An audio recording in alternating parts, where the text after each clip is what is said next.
This is Kimahli Powell, Executive Director of Rainbow Railroad, and I'm here in Cairo to give you an update on a situation that we've been monitoring for several months now, facing LGBTQI individuals in Egypt. We've been monitoring the situation here after reports of a wave of arrests and a violent crackdown on LGBTQI individuals after a September 23 concert where individuals were arrested after raising the rainbow flag in solidarity of a gay Lebanese artist that was performing here in Cairo. Now, I'm here on this trip for several reasons. One, we've been getting more reports of individuals who have been arrested or in hiding and facing imminent danger and looking to leave the country. And so we've been exploring how we could best help. I'm giving you this update as important stakeholders and supporters of our work so that you understand how we are trying to address the situation. Our work last year demonstrated that we have the capacity to try to work with civil society partners to work on situations where mass individuals were detained. And so in a situation like this here in Egypt, one of the key things I've learned is we've got to go right to the ground and find out what's happening and if and how we can best help. So I've been here trying to establish contact with individuals who are deep in hiding and to meet with potential partners to assess their capacity to help identify and assist people for relocating and looking at various mechanisms that we can use directly to help individuals flee. I'm giving you this update, of course, because we're going to need to mobilize supports and resources to help these individuals. And so it's really important that you understand what's going on. A few things that I've learned over the past weeks and months as we've been being briefed and are now building a briefing report on the situation here. First, a lot of information that people are recently receiving about Egypt is colored or contextualized by the crackdown that's perceived to have happened between September up until now. And this period is really important, but for you to understand really what's happening in Egypt, we have to understand that the situation facing LGBTQI individuals goes back. And I've learned that through key informant interviews with individuals along with documented evidence from LGBTQI groups here on the ground. And so since the revolution back in 2011 and subsequently afterwards, there has been a wave of crackdowns on LGBTQI individuals. Essentially, this group, like women and human rights defenders, are unfortunately targets of the government to distract from political situations here. And so what you see are waves of arrests from time to time over the years. However, the incident on September 23rd was significant for a few reasons. One, people didn't quite understand what the rainbow flag was until the incident where it was raised. Individuals were acting with pride and solidarity for this artist, but it was also clear afterwards that this was an act that was trending and going viral, and people were not understanding what the rainbow flag meant. And when individuals, members of Egyptian society or the population, come to understood from the flag going viral that this was a symbol of LGBTQI rights, there was an immediate backlash. But there was a wave of arrests already happening back in the summer. And individuals were being rounded up and charged with debauchery or sex work for months. However, the political calculus was that the public was so engaged and outraged about the perceived notion of the flag that it made it easier to arrest more people. And so that's what we saw happen. We've seen gay, lesbian, trans individuals, um, human rights defenders, LGBTQI human rights defenders, specifically targeted and given jail time.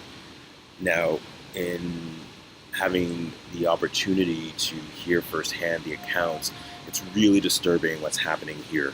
We've been I've been hearing accounts of entrapment, similar to what we've seen in other countries, where gay men using apps were approached and solicited for meeting up. And once they meet up, they were surrounded by a group of police in plain clothes and then taken to the General Authority for Moral Acts, is what they call it here. And what's important to note is that there was a lot of manipulation from the police in this entrapment. Many times individuals were arrested in public. Sometimes the reason for the arrests while they were being beaten was hidden by the onlookers. For example, police were labeling individuals as terrorists or robbers, anything to distract from the real purpose of trying to round these individuals up. Then, of course, sometimes they would just out the individuals in the public because they knew they could do that, and that would be a dangerous environment for that person. We've seen many accounts of this happening over the past several months, and once individuals are arrested, they are essentially unable to find other work, and they're targets for significant arrests. And that's the cycle that is a key concern to us, is that there is quite a bit of repeat arrests happening for individuals. And once these individuals are arrested, they're banished from their homes, they're ostracized from their communities, and then they end up trying to just avoid another period of arrests. What's also really concerning is that sometimes the individuals are arrested for 3 years, then they are taken on appeal, and they come back. And so what you see is a cycle of people coming in and out of prisons, and that's one of the key areas of focus that I think we are going to see how we can address. Of course, there are the individuals themselves that are targets of jail time because of the flag incident. Now, you can't actually arrest individuals for raising a flag, rainbow flag, but there is manipulation of the facts in these cases, which lead ultimately to a debauchery charge, and that's the real charge that is of significance of danger. And by the way, everyone, even if they're acquitted, once they go into jail, are facing horrific stories and accounts of abuse. This is the situation that is leading to many individuals trying to leave the country. And so there are several incredible human rights organizations here in Egypt trying to provide safe haven and support for these individuals. Again, in the context of Rainbow Railroad's work, one of the key things we do is facilitate partnerships between the case individuals and the partners on the ground in order to try to find a mechanism to help them out of the country. And so one of the really important milestones of this visit is that I think we have a way to kind of build a proper network in order to help individuals. I'm not sure yet how many people we have the capacity to help. That will, of course, depend on your continuous support. But we do think that there are at least 20, 30 individuals that can be identified to relocate that have serious cases of concern. And so what we're going to do is that we're going to continue to assess more case individuals, work with our partners to identify those cases, work with all the mechanisms we have and all the partners from various governments to try to find a way to help individuals out. One of the key things that I've learned here is the resiliency and bravery of these individuals while they face really painful and horrific conditions. I am also heartened by the tireless activism from the individuals that are trying to help. And of all the stories that I've heard while I'm here, one of them sticks out to me the most.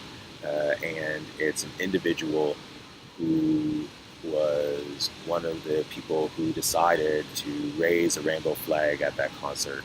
And I vividly remember him trying to explain to me what it was like to have that flag in his pocket for an artist that he admired and wanting to raise it so that the artist can notice in solidarity. And it's something that we take for granted, how we celebrate Pride. And I remember him feeling pride for that moment as an activist, as someone who is trying to help others in his community, as someone who is gay, and that he didn't quite understand the backlash that was going to follow. He did it because he was proud. He was proud of who he was, and the subsequent arrests and beatings and shame for him that followed was really heartbreaking to watch. And to have that person deep into hiding, trying to find a way out where he has been identified, where he is a target facing arrest, was really powerful to understand. And I'm determined to do whatever I can to help him and the other people who are facing that same situation. This situation, unfortunately, here is just one of many examples from all around the world. And we are not, of course, just focused on the situation here. We're closely monitoring crackdowns happening in Tanzania, Indonesia, Iran, Iraq, and too many other countries, of course, while dealing with individual cases. But I think we have an opportunity to really help people facing some imminent danger. And that's why I'm here, and that's why I wanted to keep you posted. Any support, of course, that you can continue to give will help, because we need to provide direct services to help these individuals relocate. And so I will continue to give you updates, of course, when I'm back home in various ways to let you know how we're progressing here and how we can help. The situation in Egypt doesn't have the same sort of public profile as other cases, in particular the situation in Chechnya right last year. And in some ways that's a good thing, because there's a lot of fear and concern of what might happen if the situation got too public. And so we are keeping information here to our main supporters so that they clearly understand what's going on and how they clearly understand how our work is growing continuously to evolve to help deal with these crisis situations as they happen. So I'll leave you with that. There's going to be many opportunities for you to ask questions and to get more input. If you are interested in the briefing report, we do have that available as well. But for now, I just want to give you an update. Once again, thank you for all of your support, and I'll be in touch soon.